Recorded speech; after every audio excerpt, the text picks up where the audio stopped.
Proposals is the latest production from the Georgia College Theater Department. Iona Holder, the director of the show, is here to tell us more. Thanks so much for joining us today, Iona. Thank you for having me. Okay, for starters, I want to know, and I'm sure everyone else wants to know too, is why you chose this play. Why did you choose to do Proposals? Well, Proposals was written by Neil Simon, and he's a great American playwright. And you know, we really like to have a variety within our season, and I felt like this was a good balance, considering we did The Birds earlier. We're doing I Love You, You're Perfect, Now Change next semester. So it's good different balance. enough, right? Exactly. Awesome.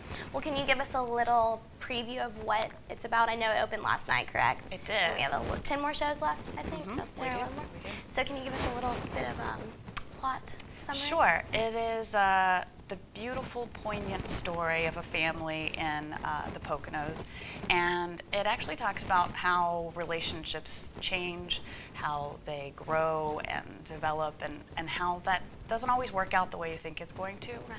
And so it's a very relatable play where I feel like, you know, audiences will say, wow, that's me, or that's my mom, or that's my dad, or I want to be that person. Exactly. I don't know. So. Which is always good. Mm-hmm. But we need to go to the show to find out what else is in it.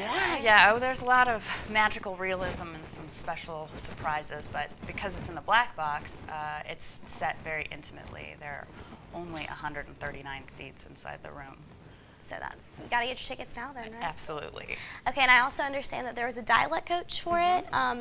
What is the reason behind that? Well, it's set in the Poconos, right? And the family's from New York, and so you know, the actors I had were doing such a great job with the acting that I thought we would raise it to the next challenge, which is a dialect. And so they're not all doing the same dialect, which is the interesting aspect of it.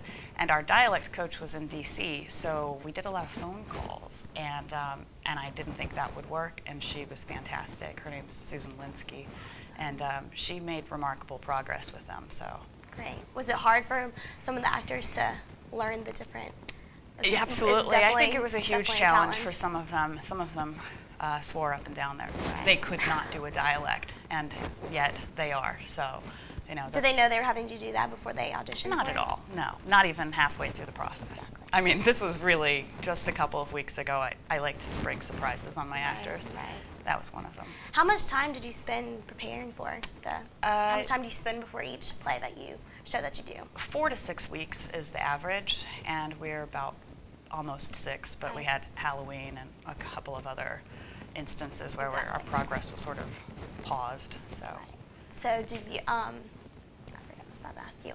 Can you give us anything else more about the plot or anything?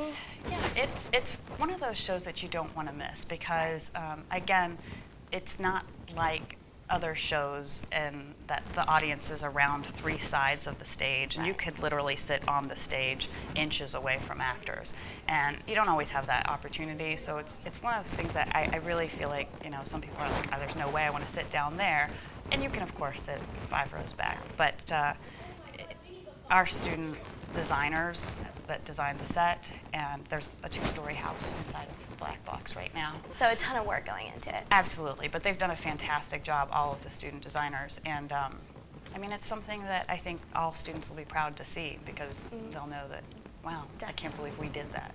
Exactly. How much are tickets again, and what's the? For students, they're $5. And you can go to gcsutickets.com to get tickets online ahead of time, which I do recommend. The show runs through the 18th. We're dark on the 12th and 13th. 8 o'clock every night, 2 o'clock on Sundays, and it's a great show. Well, everyone needs to get out and see it, that's for sure. Well, thank you so much for joining us today. Thank you.